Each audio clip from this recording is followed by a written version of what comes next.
He eased the saunter sideways and felt the storm walker's right foot shift. "That's it," Autoplop said slowly now. Alex nudged the controls again, and the walker slid a little farther. It was frustrating maneuvering in tight quarters like this. One bump and the walker's shoulder could send the whole rotten barn crashing down around them. At least the trembling gauges and levers had begun to make sense. A little more pressure to the knees might help. With another nudge, he'd done it. The viewport was lined up with a ragged gap in the wall of the barn. The late afternoon sun shone into the cabin, the fields stretching out before them. A harvesting combine rumbled along the 12 legs in the distance, a dozen farmers and a four-legged truck following to collect the bundled grain.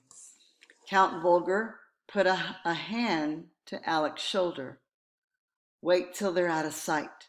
"Well, obviously," Alex said, with his bruises still throbbing. He'd had enough of Volger's counseling for one day. The combine made its slow way across the field, finally disappearing behind a low hill. A few workers straggled behind, black dots in the horizon. Alex soon lost them in the distance, but waited.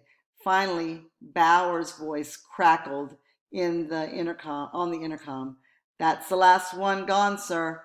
Corporal Bauer had the uncanny eyesight of an expert gunner. 2 weeks ago, he'd been on his way to command a machine of his own.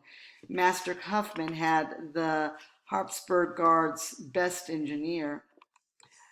But now the two were nothing more than fugitives. Alec had slowly come to understand everything his men had given up for him, their ranks, family, and futures. If they were caught, the other four would hang as deserters. Prince Alexander himself would disappear more quietly, of course, for the good of the empire. The last thing the nation of war needed was uncertainty about who was heir to the throne. He eased the stormwalker toward the barn's open doors, using the shuffling steps that Klopp had taught him. It erased the machine's massive footprints along with any other signs that someone had hidden here. "Ready for your first run, young master?" Klopp asked. Alec nodded, fixing his fingers. He was nervous, but glad to be piloting in the daylight for once instead of dead at night. And really, Walker's falls weren't so bad. They'll all be bruised and battered, but Master Klopp could get the machine back on its feet again.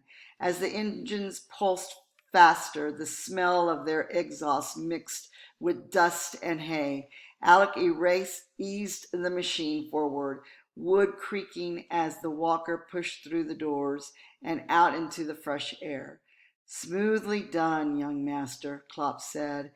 There was no time to answer. They were in the open now. Alec brought the stormwalker to its full height, its engines cycling to their maximum.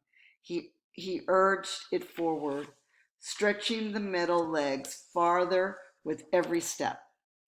Then came the moment when Walker turned to running, both feet in the air at once, the cabin shuddering with every impact against the ground. Alec heard rye being shredded underfoot. The stormwalker's trail would be easy to spot from an aeroplane, but by night the harvesting combine would turn back and erase the huge footprints.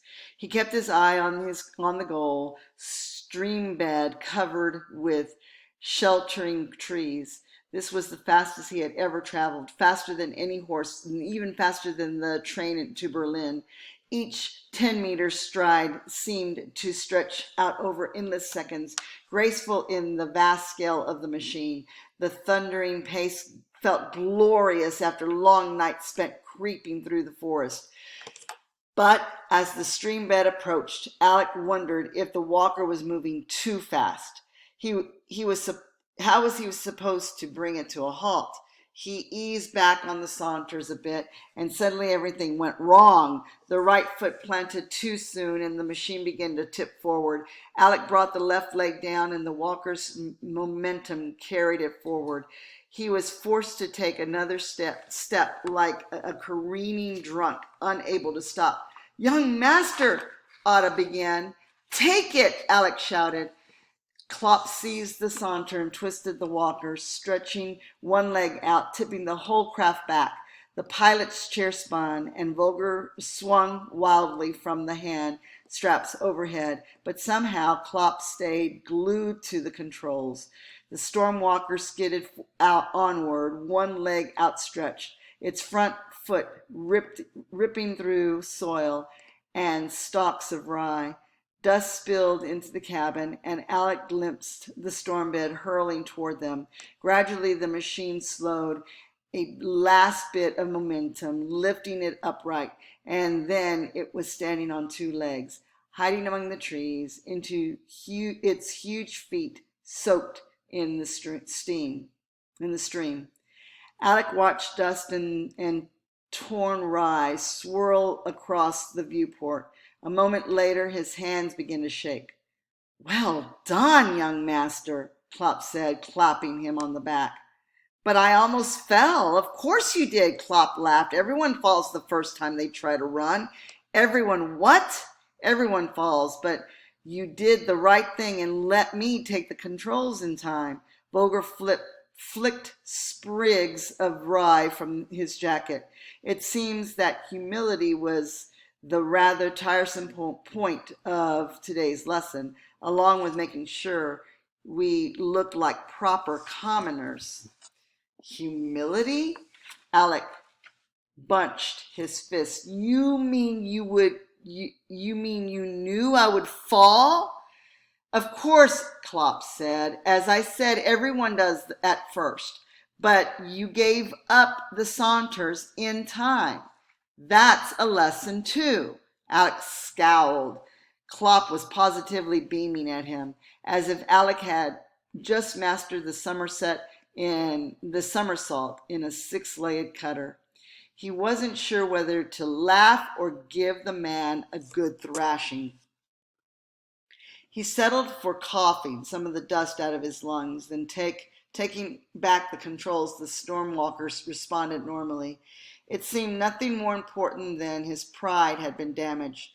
"You did better than I expected," Klopp said, "especially with how top-heavy we are." "Top-heavy?" Alex asked. Well, Klopp looked at Vogler sheepishly.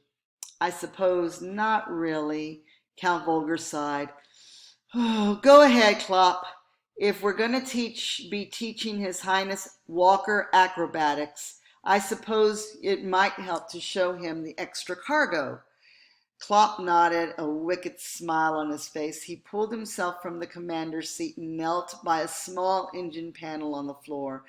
"Give me a hand, young master." A little curious now, Alec knelt beside him, and together they loosened the hand screws. The panel popped up, and Alec blinked. Instead of wires and gears, the opening revealed neat rectangles of dully shining metal, each monogrammed with a Hapsburg seal. "Are those?" "Gold bars," Klopp said happily. "A dozen of them, almost a quart of a ton in all." "God's wounds," Alec breathed. "The contents of your father's personal safe," Count Vogler said, "entrusting to us as part of your inheritance. We won't lack for money." "I suppose not," Alec sat back. "So this is your little secret, Count? I must admit, I'm impressed."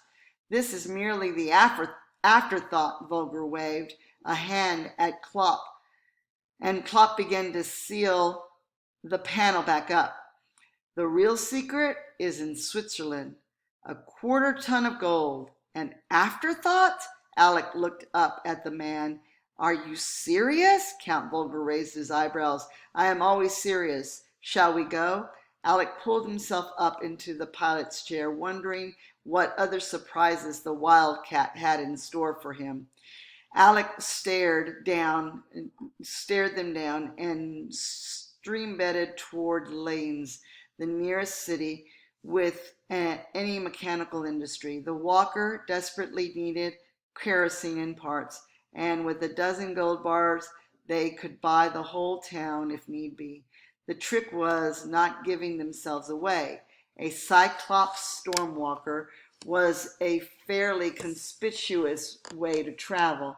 Alec kept the machine in the trees along the stream bank, with the afternoon light already fading. They could still close enough to reach the city on foot tomorrow.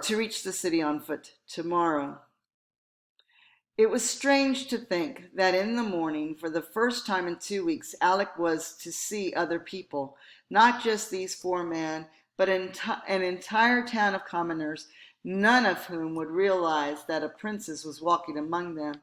He coughed again and looked down at his dusty disguise of farmer's clothes. Vulgar had been right. He was as filthy as a peasant now.